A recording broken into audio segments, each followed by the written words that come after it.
Monsieur Yahya, merci de répondre à notre invitation. Merci de m'avoir invité sur votre plateforme. Alors, quand on parle des énergies renouvelables, à quoi fait-on allusion? Pour répondre à cette question, je parle sous le contrôle de mon associé, l'ingénieur Mamadou Awalou, parce que déjà c'est un domaine qui est devenu une passion pour lui. Quand on parle des énergies renouvelables, on fait allusion aux énergies primaires, dont le renouvellement naturel est assez rapide et qui sont considérées comme inépuisables à l'échelle de la vie humaine. Et dans les énergies renouvelables, nous retrouvons deux grandes sources. Il y a le soleil et la terre. Et dans ces grandes sources, on se retrouve avec beaucoup de grandes familles. Il y a les énergies solaires, il y a les énergies thermiques, il y a les énergies solaires, il y a les énergies biomasse, il y a beaucoup des énergies qui se retrouvent dans ce cadre. Et nous avons choisi de faire dans les énergies solaires. Qu'est-ce qui quelles sont les opportunités qu'il y a dans les énergies renouvelables? Il y a une kyrielle des opportunités. D'abord, ça permet au gouvernement de revoir le cadre juridique des énergies renouvelables au Cameroun. Ça permet également aux autorités locales d'autonomiser leur territoire. C'est-à-dire, ça permet également de revoir le nouveau paradigme de l'industrialisation des énergies renouvelables. Oui. Il y a beaucoup d'opportunités. Quels sont les services que votre start-up offre? Notre start-up, qui est dans Green Tech, qui travaille en étroite collaboration avec SolarTech. Et on retrouve alors ces entreprises en face de Foko, pas loin de Kiferou, ici avenue dans la de ville Banque. de Marois. Oui. Et nos entreprises offrent beaucoup énorme, d'énormes alors de services. Il y a des matériels solaires qu'on vend.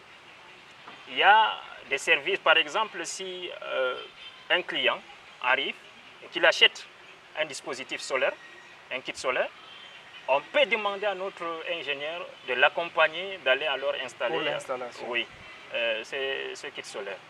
Et il y a beaucoup, on recrute également des jeunes. Beaucoup de jeunes parviennent quand même à s'en sortir dans nos entreprises. Oui. Alors, Monsieur Yahya, qu'est-ce qui vous a poussé à choisir ce domaine particulièrement? Vous savez déjà, vivre, c'est avoir des objectifs. Et moi, dans ma vie, j'ai toujours rêvé d'être indépendant.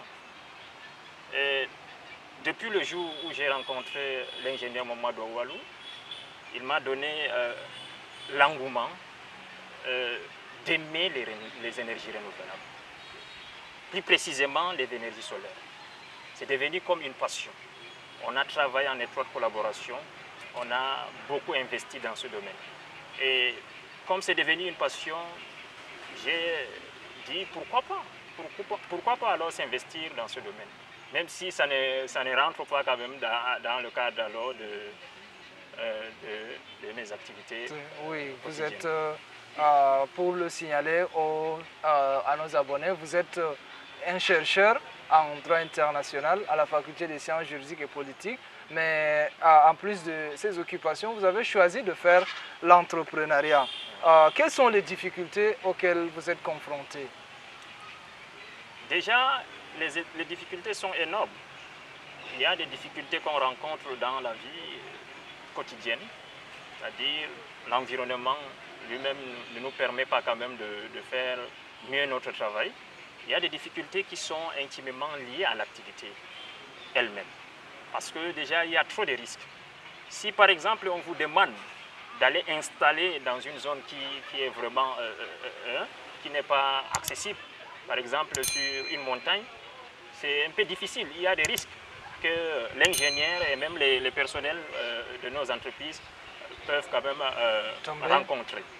Donc les difficultés sont énormes et même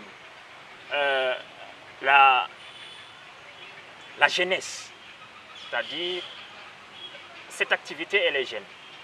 Comme elle n'est pas connue par tout le monde, c'est difficile alors d'avoir l'accessibilité à la clientèle. Ok. Comment faites-vous donc pour contourner ces difficultés? On travaille pour pouvoir alors s'en sortir. On travaille en synergie avec d'autres entreprises. Il y a par exemple Solartech qui est notre partenaire et qui nous permettent quand même d'établir certaines stratégies que je ne pourrais pas quand même mentionner là devant tout le monde. Mais on travaille quand même pour pouvoir s'en sortir et Inch'Allah on va s'en sortir. Ok, vous avez évoqué l'immaturité ou la jeunesse de l'entrepreneuriat dans ce domaine. Qu'est-ce que vous suggérez aux entrepreneurs pour que le secteur aille mieux? Puisque déjà, il y a beaucoup d'entreprises qui se retrouvent dans la ville de Maroua. Parce que il y a autant des entreprises, mais le véritable problème, c'est la collaboration. Les entreprises ne collaborent pas. Les entreprises ne travaillent pas en synergie. Et pourtant, travailler en synergie ou bien créer une sorte de conglomérat pour pouvoir rassembler 3 ou 4 entreprises qui vont quand même évoluer ensemble, ça serait quand même une opportunité pour tout le monde de s'en sortir. Donc je conseillerais alors aux entreprises ou bien aux jeunes entreprises de travailler en synergie. Ok, un mot à l'endroit des jeunes qui voudraient s'élancer dans les énergies renouvelables. J'ai quand même l'habitude de dire tout le monde peut être entrepreneur, mais tout le monde ne peut pas entreprendre. Parce que l'entrepreneuriat demande le fighting spirit, c'est-à-dire qu'il faut beaucoup de patience. Il y a beaucoup de velléités, beaucoup d'obstacles que les gens peuvent alors rencontrer dans ce domaine. Mais en travaillant dans la collectivité, c'est-à-dire en travaillant dans un groupe, vous pourrez quand même avoir beaucoup d'expérience. Vous pouvez également s'en sortir en essayant d'intégrer ces expériences dans vos activités quotidiennes. En tant que jeune Camerounais, vous avez cru à l'entrepreneuriat, vous êtes lancé dans les énergies renouvelables. Aujourd'hui, quel est le bilan de votre start-up? Votre vie a-t-elle changé? Quel est le bilan que vous avez? Changer la vie, là c'est trop dit, parce que je suis quand même un chercheur avant tout, et je suis aussi dans le cadre alors de mes activités quotidiennes au début de ma carrière, on peut dire ainsi. Parce que j'ai choisi de faire l'entrepreneuriat, pas parce que j'aimerais quand même que ma vie change. J'aimerais que ça soit quand même une passion pour moi, que ça soit quand même un avenir meilleur pour moi et pour ma famille.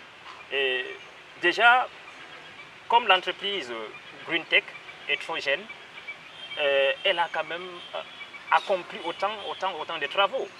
Le premier marché qu'on a eu à faire, c'est au niveau de Tokombéré, dans la ville de Tokombéré, avec l'aide alors du maire Boucar Tikré. C'est lui qui nous a permis quand même de s'investir dans sa localité. On a pu alors installer des lampadaires solaires dans tous les villages de Tokombéré.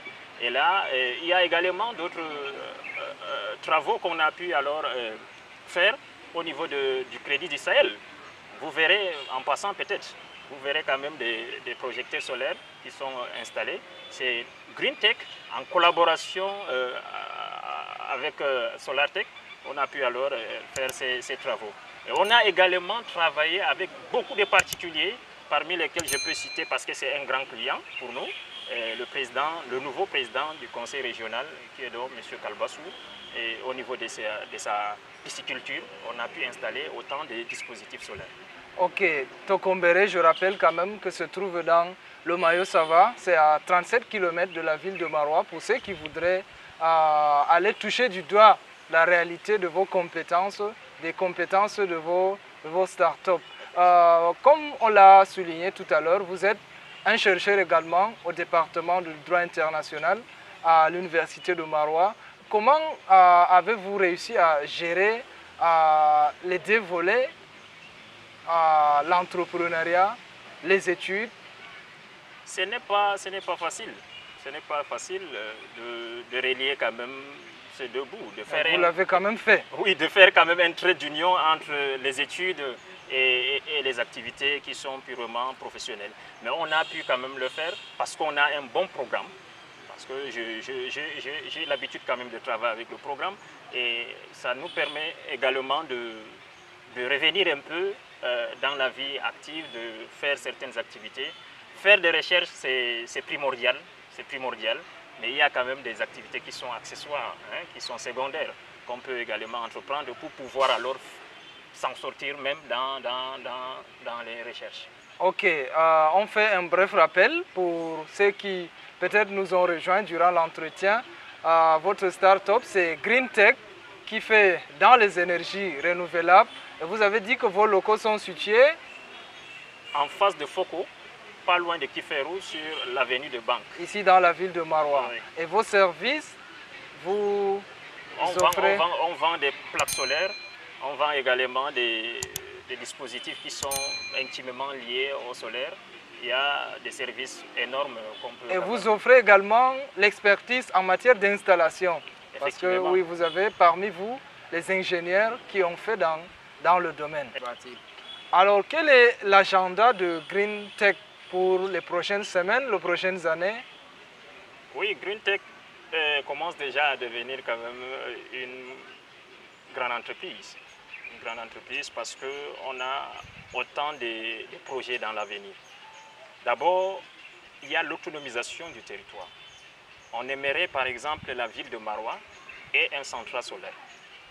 On aimerait également identifier certains villages parce que déjà il y a avec des coupures intempestives, on aimerait quand même cibler certains villages qui ont besoin d'énergie solaire, surtout même d'énergie, pour pouvoir alors éclairer leur maison. Et on a également l'idée d'attaquer certaines familles des énergies renouvelables. Parce que déjà, à la base, ce sont les énergies solaires. Maintenant, on aimerait également attaquer les énergies biomasse. Il y a également les énergies biothermiques. Par exemple, on peut créer alors de biogaz pour pouvoir alors permettre à nos mères de s'en sortir dans leurs travaux de la cuisine. Et GreenTech a aussi le projet de créer certaines filiales. Certaines filiales au Cameroun. D'abord au Cameroun, et puis alors couvrir même, pourquoi pas couvrir alors l'Afrique centrale et puis l'Afrique. Parlons du volet financier de votre start-up. Comment parvenez-vous à vous outiller, à avoir ces moyens pour pouvoir satisfaire votre clientèle? Ce sont des collaborations. Parce qu'on ne voyage pas mal, on voyage quand même pas mal. On a fait Nigeria, on a fait Cotonou. Donc on parvient quand même à avoir des matériels solaires. Et on travaille également en synergie avec d'autres partenaires. C'est la raison pour laquelle je vous ai cité SolarTech, et qui nous fournissent quand même souvent des matériels solaires. Et nous aussi, on a quand même un capital qui nous permet de couvrir certaines tâches. Ok. Vous également, chers internautes, si vous rêvez de créer votre propre entreprise, de vous lancer dans l'entrepreneuriat, FIPA vous offre une formation dans ce domaine-là. Cette formation se déroulera du 12 au 14 août dans la ville de Maroua. Et pour vous inscrire, il vous suffit de contacter ces contacts-là que vous voyez en bas de l'écran ou d'appeler le 697 76 70 67. Le 697 76 70 67 pour pouvoir participer à cette formation sur l'entrepreneuriat où on vous offrira des techniques pour pouvoir fonder votre entreprise ou également trouver des financements pour vos projets d'entrepreneuriat. Alors nous allons sortir par là, M. Yahya Assoumi. Quel est le conseil que vous donnez à la jeunesse qui nous suit, à la jeunesse qui on a l'impression, qui perd ses repères? Quel est le conseil que vous leur donnez? D'abord, il faut savoir que l'avenir, c'est le développement des énergies renouvelables. Maintenant, on n'est plus dans les énergies fossiles. On cherche à développer des énergies renouvelables.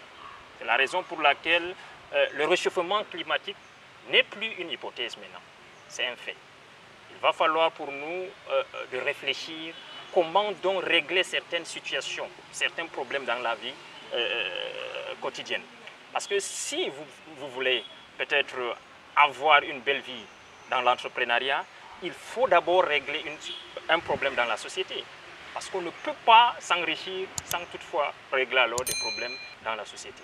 Donc je conseillerais aux jeunes de ne pas perdre alors leur patience, de ne pas également perdre alors le repère pour pouvoir alors s'en sortir. Il faut croire en soi. Il faut croire en soi. Il faut se dire que pourquoi pas oser, hein? Et il faut toujours avoir alors une manière de penser qui est différente des autres. C'est très important. Il faut toujours penser autrement. C'est ça qui va vous permettre alors d'innover et c'est ça qui permettra également aux autres alors de bénéficier de votre innovation. Merci. Parole en or. Pourquoi pas oser? Oser, nous avons osé. La roue, c'est le pilier de la jeunesse africaine qui ose. Au nom de toute l'équipe, Monsieur Yahya, nous vous disons merci d'avoir répondu à cette invitation. Merci énormément, Monsieur Ousmane. Fidèles abonnés, restez scotchés sur votre programme La Roue qui vous offre des chroniques, des lectures choisies et des interviews. Abonnez-vous, likez et partagez. On se retrouve très bientôt.